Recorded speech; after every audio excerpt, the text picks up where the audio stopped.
What's up, guys? Josh Weidman here. Today I want to talk to you about one of the most misunderstood areas of real estate investing, and that is evaluating a property or comping it out. Right? If you are in the suburbs or you're in an area of the city that is more mature, it's a lot easier to determine the after repair value or the value of an investment property than when you're in the city, and especially in Philadelphia, areas are block to block, and so it's important to really know your neighborhoods and really get a feel for it. But I'm going to go through today a couple surefire ways that you can go out and determine the value of the property. So it all starts with your intention, right? So first and foremost, that's the purpose of the investment. If you are looking to, you're looking for a rental property or a multifamily unit, and your whole return or a lot of it is based on cash flow, it's going to be a little bit different of an analysis if you're looking to flip the house. Regardless, if you're talking about properties that are under 4 units, typically a bank is going to value those based on recent comparable sales in the neighborhood and not on the cash flow. Things change after you get over 3 units. You're talking about more of a commercial property, but in this video, I'm going to focus on 1 to 3 unit buildings, okay? So first and foremost, if you're looking for cash flow, a cash flow analysis is key. I've done other videos on cash flow and real expenses, but the important factors to look at here are: number 1, what is your expected rent rate? Number 2, what is the realistic vacancy rate on the property, so you can get an adjusted gross income. From there, you've got to calculate real expenses. Real expenses are going to be, in Philadelphia, a rental license. Usually in the suburbs, different municipalities have different rules and regulations, so you got to calculate a rental license if it's there. If it's a condo, what's the condo association fee? If there's a homeowners association, what's that fee on a monthly or annual basis? Beyond that, you've got utilities. Who's paying for the utilities? Are you paying for the water? Is the tenant paying? Or who's responsible for the gas and electric and oil, or whatever the utilities are on the property? You got to make sure that that's in your calculation.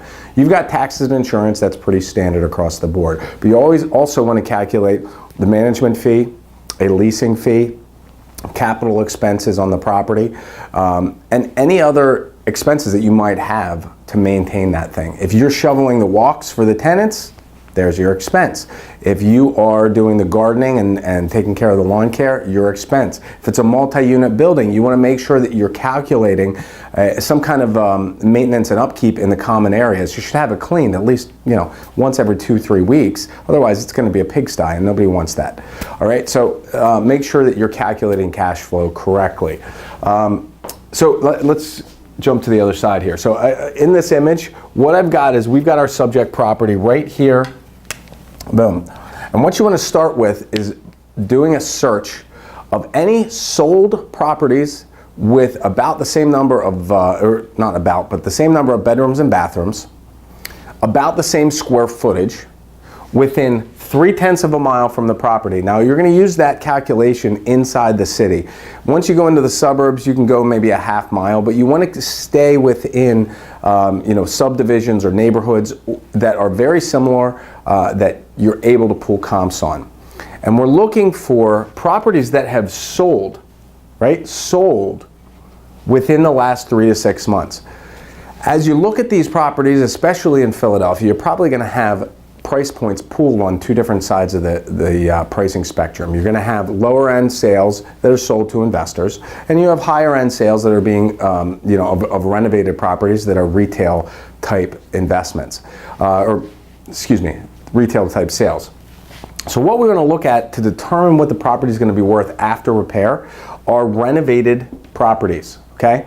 Now, this is a very important factor to take into consideration. If you are renovating for rental purposes, right? You're buying a house, you're planning on renting the thing out, and you're looking at comps and you're saying, okay, well, I have 3 to 5 properties within my 0.3 of a mile from my property, and 3 to 5 of those properties are retail comps. And if you look at them, and they've got granite countertops and stainless steel appliances and new kitchen cabinets, really nice tile, brand new hardwood floors throughout. They got a jacuzzi tub and then an extra, a master bathroom. They've got a finished basement, and the whole place is blown out and really nice. And you're going to try to use that as a comp for your rental.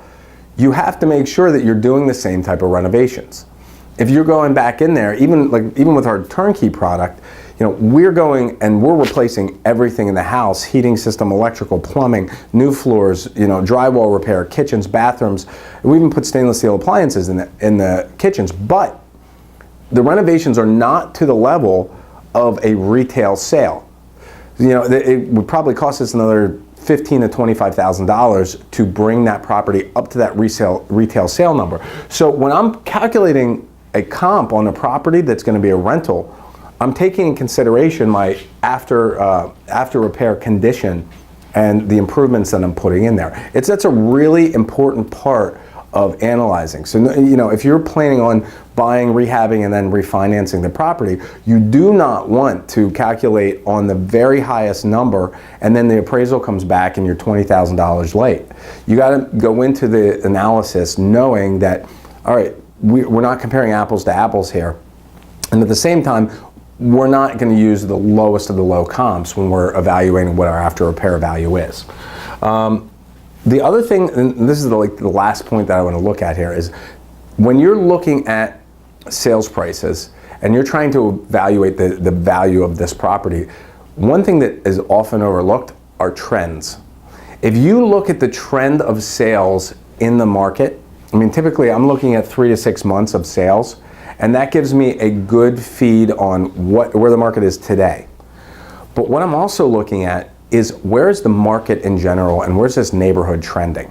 There are certain areas of Philadelphia that we've completely stopped investing in because we see different trends on the tenant side and on the quality of applications that we're getting in those neighborhoods. So it's important to look at trends in the sales prices, trends in the days on market. If you see that the spring market, instead of being 5 to 30 days on market, now we're all of a sudden at 120 days on market, it's likely that the market is changing and it's softening, so you've got to take that in consideration when you're evaluating the property. So as you're looking for investment properties, as you're looking for your next deal, make sure that you're calculating the exit value of that property correctly, and I hope that this video helped you to do that. So that's it for today. Thanks for joining me. And until I see you again next time, I want to wish you the best of luck in your real estate investing. Take care.